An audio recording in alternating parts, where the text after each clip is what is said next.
Olá, meus amores do sexto ano, como é que vocês estão, seus lindos? Espero que vocês estejam muito bem, porque eu estou ótima e mais feliz ainda, porque estou aqui com vocês.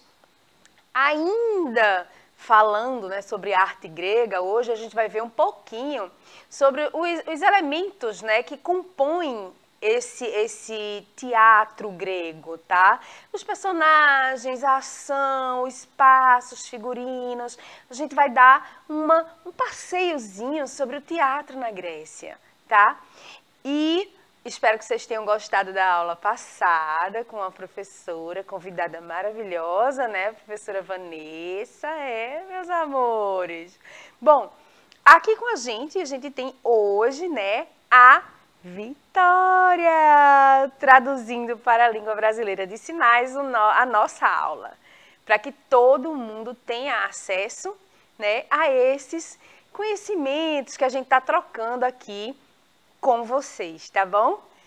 Bom, vamos iniciar com a leitura de imagem, adoro, gente. Bora ver uma peça? Um pedacinho da peça de teatro, bora. Texto grego, Édipo. É só um pedacinho. Nossa cidade começa a respirar aliviada. As águas de todos os rios da terra talvez não sejam suficientes para lavar as impurezas que jorram dentro desta casa. Tamanhos são os males que aqui vimos. Que outros males vem ainda anunciar? Jocasta não existe mais. Nossa rainha morta.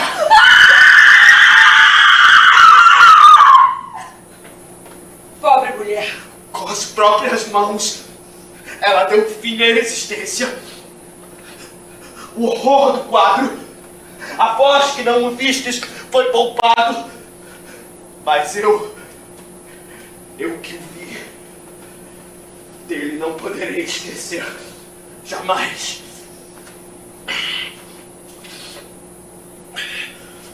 Quando a infeliz transpôs a porta do seu quarto, lançou-se como louca ao leito nupcial. Com as duas mãos, arrancava os cabelos, gritando pelo filho que trouxera ao mundo para matar o pai. Depois fechou as portas violentamente, chamando aos gritos o marido morto. Desesperada, debatia-se lá dentro, no mesmo leito onde havia dado à luz aquele esposo, tido de seu próprio esposo, e os outros filhos, tidos de seu próprio filho. Gente, é uma história forte, né? Um texto, uma tragédia grega, que é Édipo, rei, e todo mundo sabe um pouquinho dessa história, sabe, né? Sabe que Édipo, né, era filho de Jocasta, que quando Jocasta ficou grávida, muito nova, o Laio, o rei de então, esposo dela, foi para um oráculo, e o oráculo disse que aquela criança iria matá-lo. O que ele faz? Desesperado, ele pega o menino e vai para outra cidade, entrega o menino, doa o menino. Com o passar do tempo, os deuses gregos vão movendo o destino e realmente acontece de eles não se conhecerem e, num momento, travarem uma batalha e Édipo matar Laio. Andando ainda pelo caminho, ele encontra a cidade, não é, de Tebas, se eu não estou enganada, e lá está a rainha Jocasta, viúva. E ele chega lá, não entra logo porque ele tem que derrotar uma esfinge. Né? Esfinge é aquela que tem o corpinho do leão e a cabeça de mulher, né? Muito inteligente, que ela devorava as pessoas que não acertassem aqueles o que é dela, né? Então, de repente, né, ele consegue responder dessas questões e a esfinge é derrotada e ele entra como vencedor nessa cidade que estava sendo aterrorizada por essa esfinge. E aí, gente, só sucesso, né? Chegou lá, ele e a própria mãe, a Jocasta, se apaixonam, ele vira rei e a tragédia começa. E a história é muito legal e vamos pesquisar, pesquisa, vocês vão gostar. Bom, toca na tela aí, joga na tela para a gente começar. A história do teatro, ela teve início na Grécia Antiga, como a gente já viu, no século VI a.C., foi nos rituais em louvor ao deus mitológico Dionísio, divindade que estava relacionada à fertilidade, ao vinho, à diversão. Então, nasceu o teatro. Os ditirambos, que eram essas procissões, né, que eram feitos com cantos líricos entoados, com auxílio de fantasias, de máscaras, né, em louvor a Dionísio. Pouco depois, essas manifestações evoluíram para a forma de representação cênica, dando origem ao teatro. Foi com a chegada do Sêneca, viu, gente? Olha ele aí. Um belo dia aparece, né, Tespes, uma figura de grande importância para o surgimento do teatro ocidental, né? Porque ele teve uma ousadia. No meio do ditirambo, ele para e faz assim: eu sou Dionísio. E passa o restante do ditirambo, né? Do desfile lá, ele sendo Dionísio, ele fazendo o primeiro papel, o papel de Dionísio, tá? Então, o teatro ocidental, com essa ousadia, né, fez com que Tespes fosse reconhecido como o criador do teatro, o inventor da tragédia e o primeiro ator e produtor teatral. Pois é. Olha só, vamos fazendo essa leitura de imagem, gente. As ruínas, essas ruínas de um anfiteatro.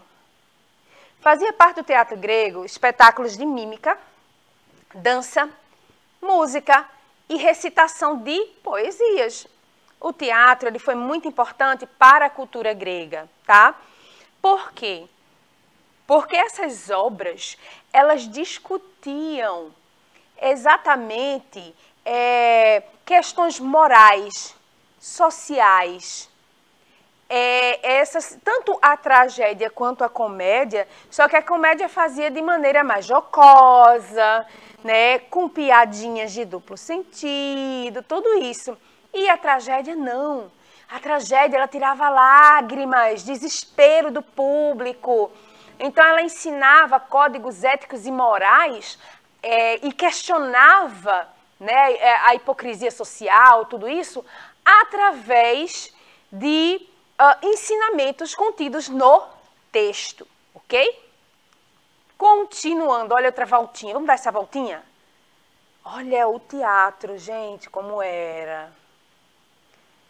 Cenário decorado que se colocava. Esse é o proscênio. A gente vai entrar um pouquinho nessa parte, né? A orquestra onde ficava, olha ela aí. Ficava bem aí nessa parte oval. A cávea.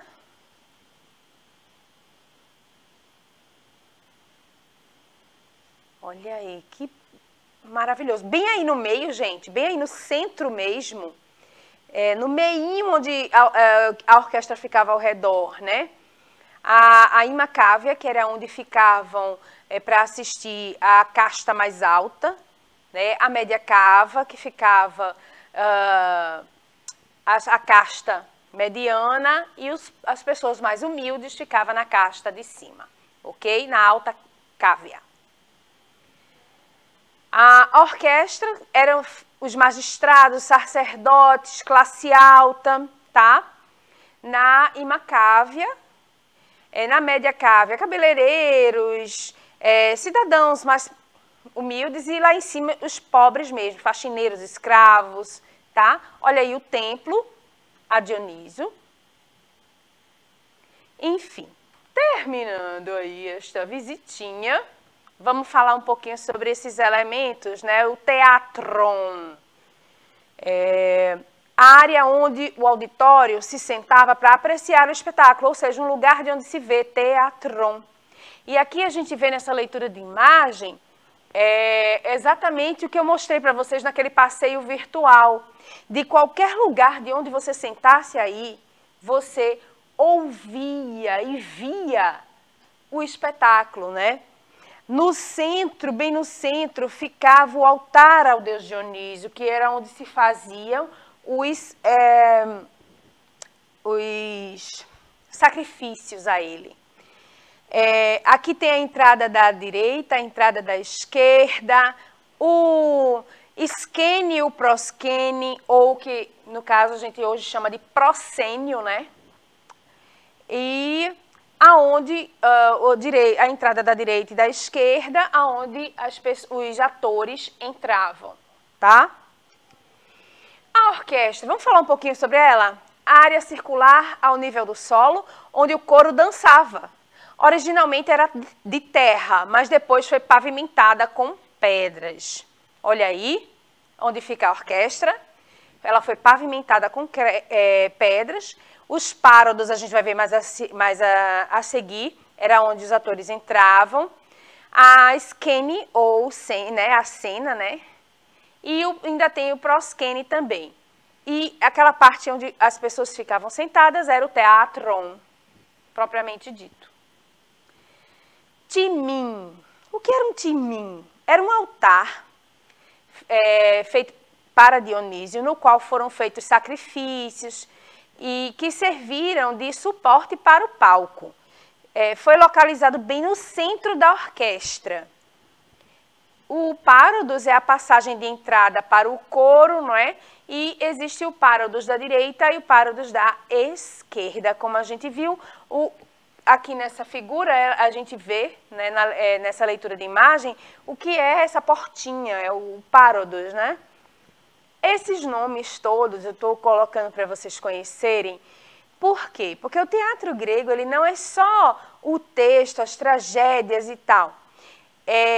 Ele também tá, a estrutura do cenário, que são os elementos do teatro, cenário, figurino, as máscaras, né, que no caso hoje a gente tem mais a maquiagem do que a máscara, mas várias culturas ainda trabalham com máscara, né, a gente sabe disso.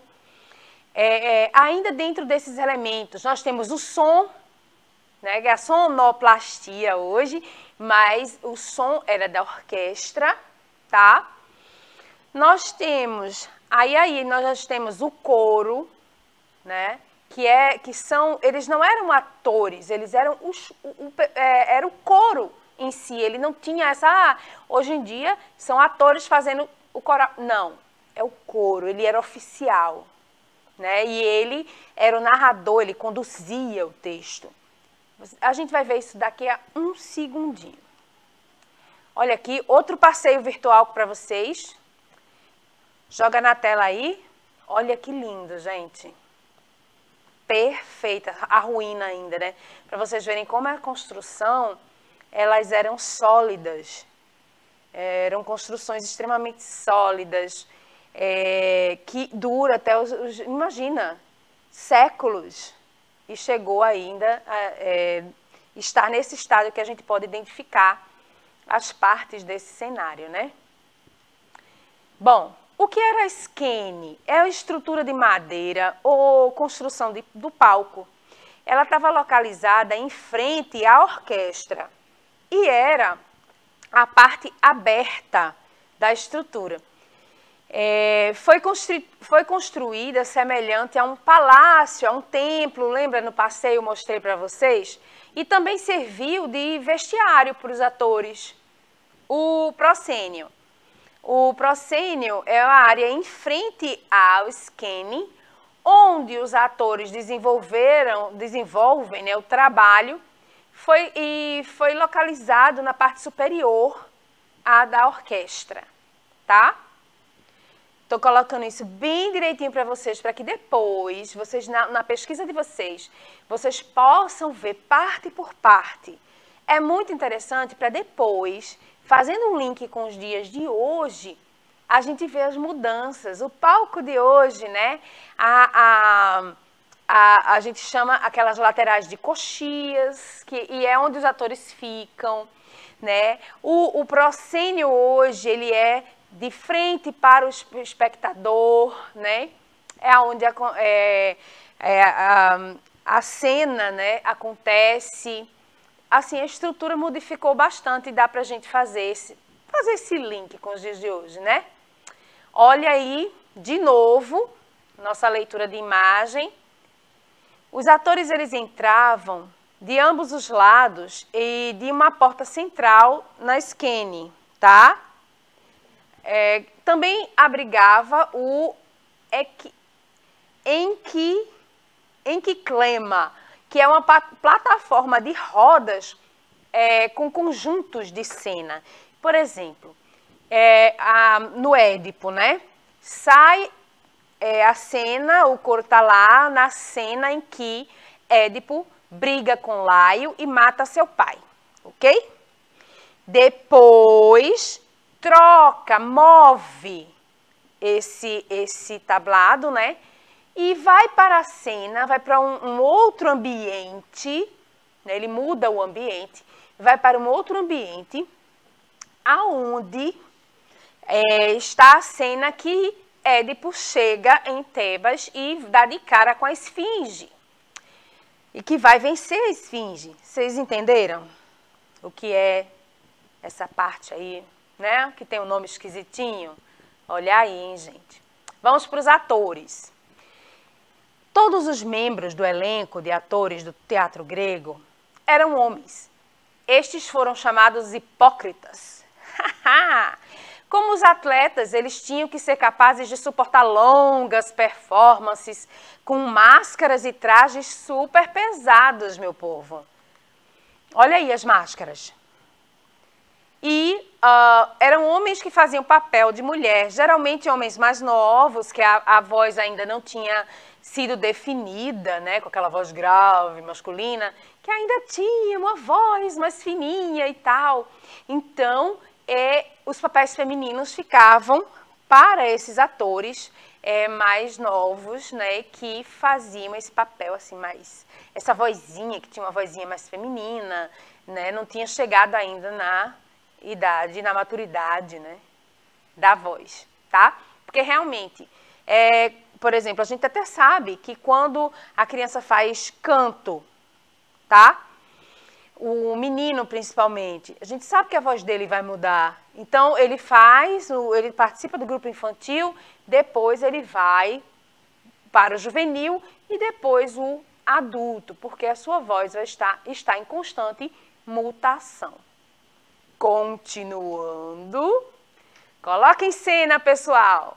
The bride of Menelaus, and father of Antigone, ruler of Thebes, self-rendered sightless, by lust for expiation, lost victim of bewildered desire. Olha só, gente, aí a gente vê o texto da Antígona, ou Antígone, tá? Vamos fazer o seguinte, fazer um acordo.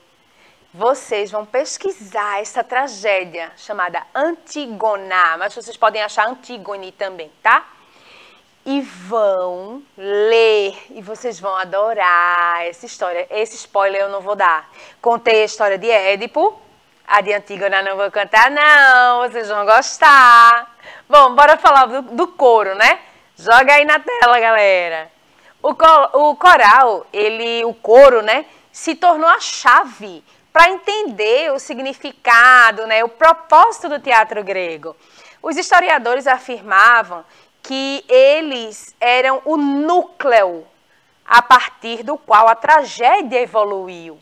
Em sua performance, às vezes, representavam os próprios espectadores. Outras vezes, eles agiam traduzindo os pensamentos e os sentimentos dos atores, né? O ator ficava com aquela cara assim de quem estava pensando e eles iam falando.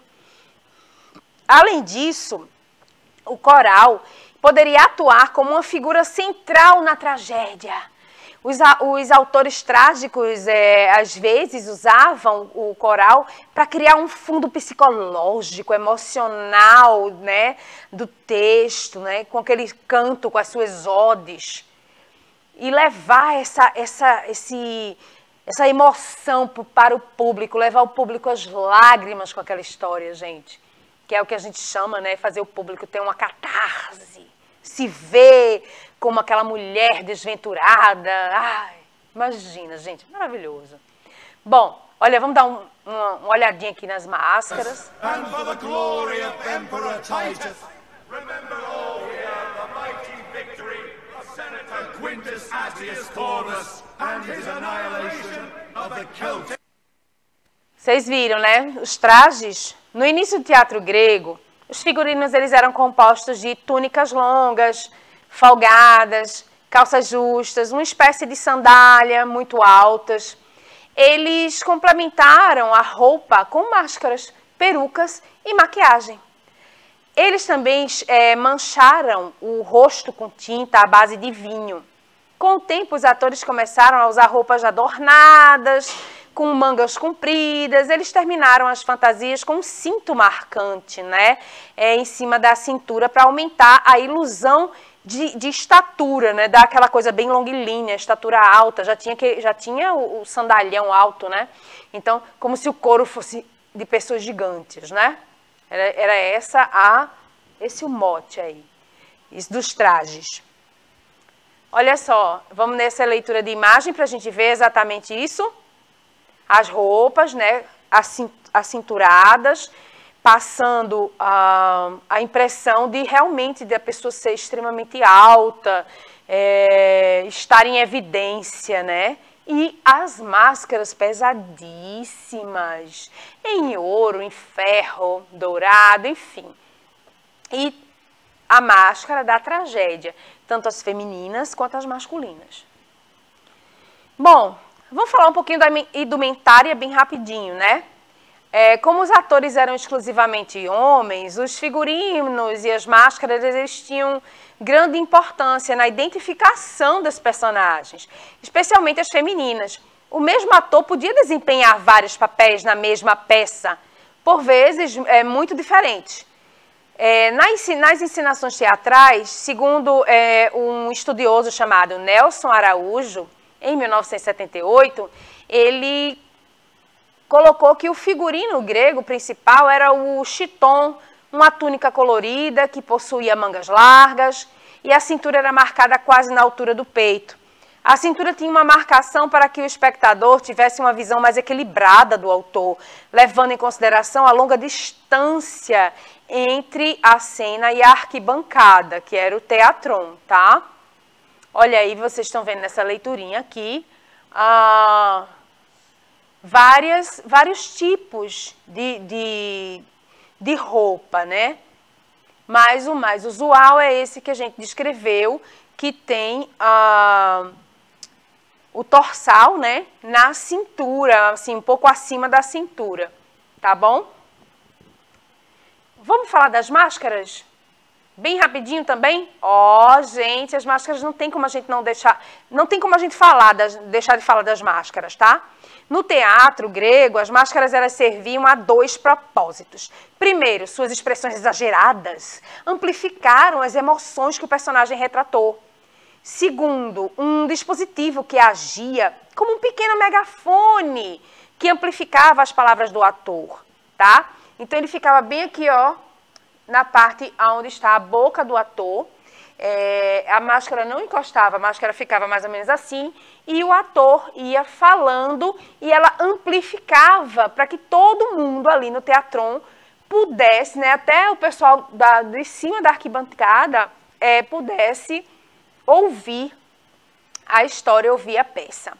E é engraçado que hoje a gente, no teatro, a gente tem um jargão muito interessante que é assim: o ator precisa trabalhar sua voz para que uma velhinha na última fila da última cadeira possa ouvi-lo. Então, o teatro ele precisa ter uma acústica, né? Então, o que é que o ator trabalha para ter esse desenvolvimento? Articulação da voz, né? Vocês veem que eu falo exageradamente assim, exatamente vem daí do teatro. Então, a articulação, a projeção, que começa com a respiração, enfim, todo um exercício que isso vem, ó, da Grécia Antiga. Pois é, meu povo, joga na tela.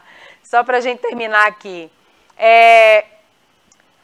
Esse megafone, esse amplificador, né, ampliava as palavras do ator, foi adicionado às máscaras. Por outro lado, estes eram feitos de cortiça ou madeira, pintados com linho ou couro, tá? Esses cobriam toda a cabeça do ator. A máscara do herói foi encimada por uma espécie de cúpula chamada oncus.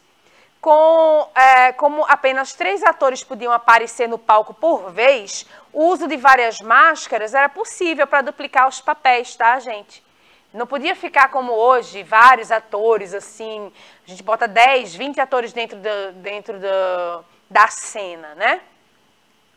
Continuando, as máscaras ainda, vocês podem ver vários tipos, esse foi um dos tipos que a gente está vendo aí com esses atores.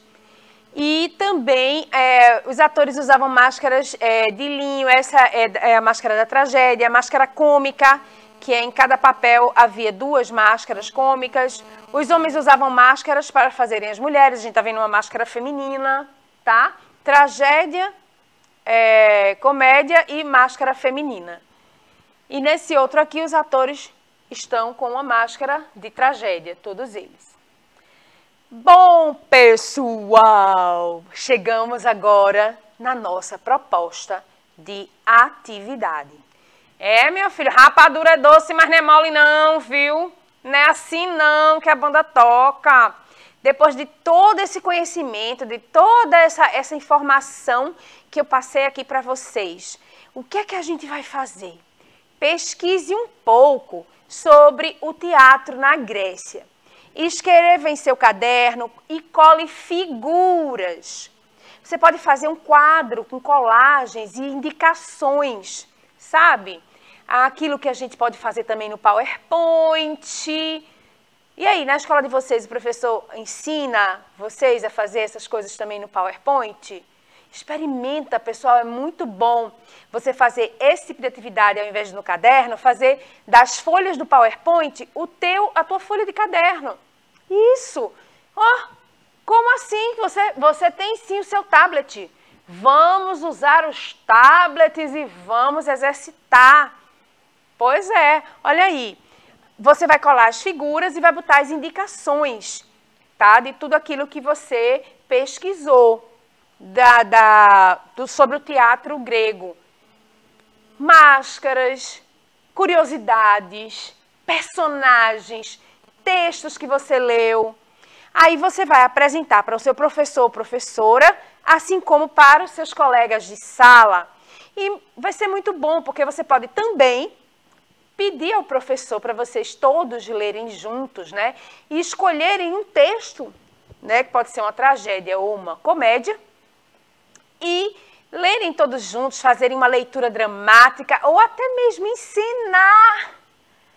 Gente, estou esperando vocês. Minha gente, estou projetando aí uma forma de vocês mandarem para mim o vídeo de vocês fazendo uma cena de teatro. O que é que vocês acham? Vamos? Topa? Vamos comigo? Bom, vou me despedindo de vocês, né? Agradecendo a Vitória por estar aqui conosco e dizendo a vocês que na próxima aula entraremos nos folguedos natalinos, período de Natal, é Natal, lá, lá, lá, lá, lá, e tchau, beijo, até a próxima!